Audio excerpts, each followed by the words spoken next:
What's up, Tomb Raider fans? Welcome to my Lara Croft character analysis for Tomb Raider Anniversary. In this video, we're going to be seeing what makes Lara Croft a jewel, a whole dime piece, a whole gem.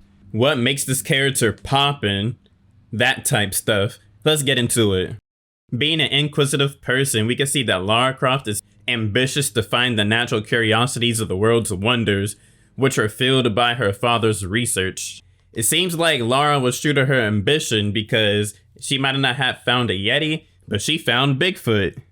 All jokes aside, it seems like Lara goes on these adventures out of sheer interest and curiosity to find these artifacts rather than profit, as she easily declined Natla's job offer, which probably would have paid $1.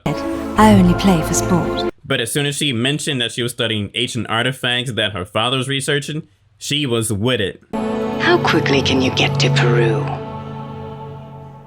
This younger version of Lara definitely has been through some stuff because she is definitely athletic and she is physically fit, stand up and up front too.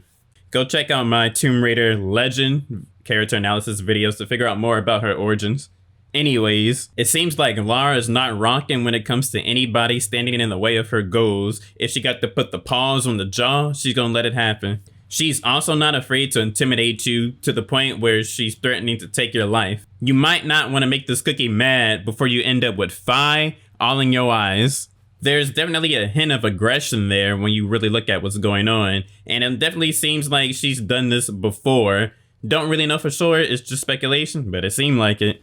She was experienced enough to even know when Larson was telling the truth, and experienced enough to know that someone might snake you and you might have to turn around and give them a kick to the face. KO!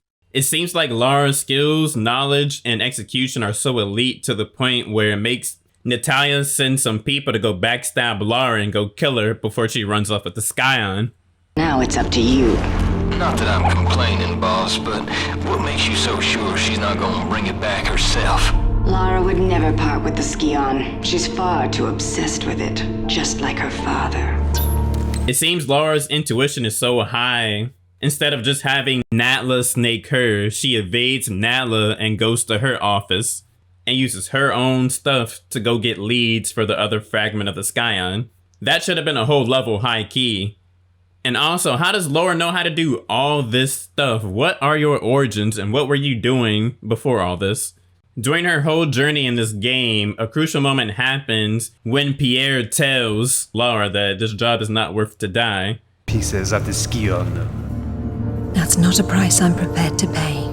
Don't be absurd. No job is worth dying for. Yes, it is. This reveals to us how determined Lara is to find the truth of her father's research who passed away. As the journey continues, Lara's curiosity continues to get fulfilled as she figures out about all these artifacts and the truth about Atlantis and the Scion and her father's research, and the truth of Natla's identity. All the knowledge of the ancients. Things none of you could even comprehend. What is the seventh age? How far are you willing to go to find out, Lara? To get Lara's interest satisfied, she's willing to go farther enough to pass her moral boundaries, or maybe she realizes how thin her moral boundaries are when she kills Larson. I don't have time for this. Get out of the way or you die. That's just not who you are. I'm not who you think I am.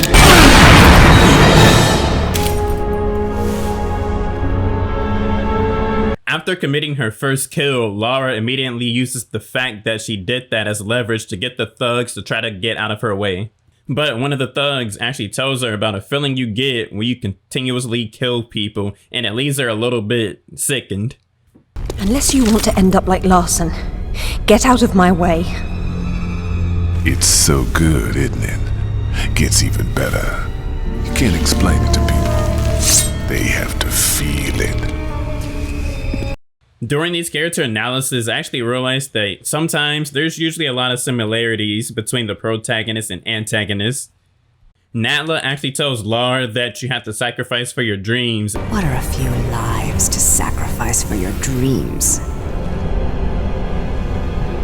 and that's something that you can see that theme repeating itself in all the games in this series. Whether the people around you are negatively affected or uncompromising your moral beliefs, or getting kicked out of otherworldly positions, in Natla's case. Throughout the game, you're able to see that Lara would beat, usually out of self-defense, go through physically demanding trips, and even kill to get what she wanted.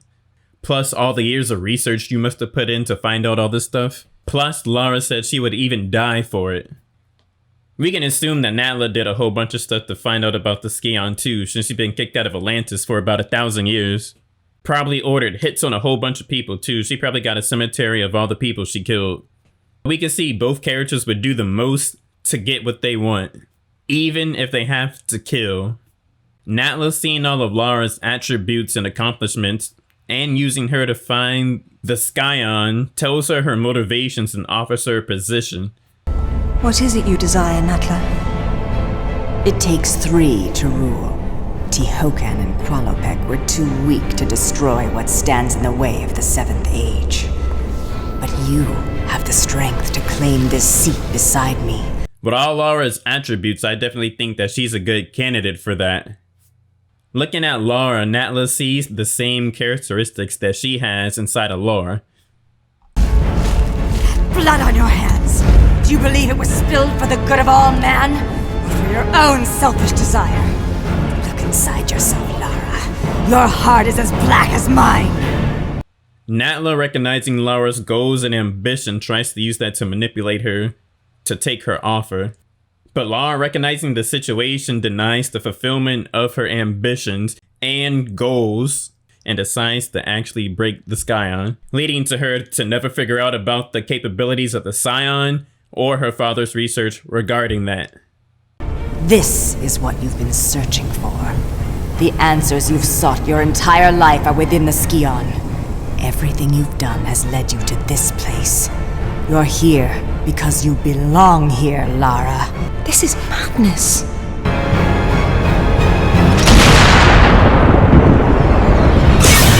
Lara definitely sees the bigger picture, and she's definitely willing to give up her own goals for the greater good of the world. We can see that Lara has a mature standpoint on life and that she's able to view multiple things that are important in life. There's more to life than money, Pierre.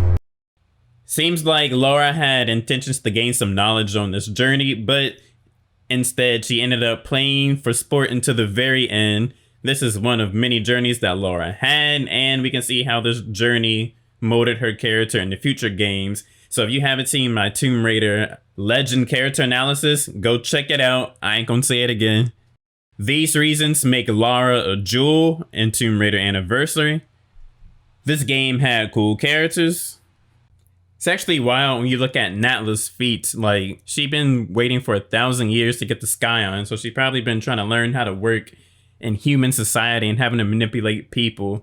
And she even manipulated Lara to do all the work to find it too. And she outlived all the other people from Atlantis. Pretty wild.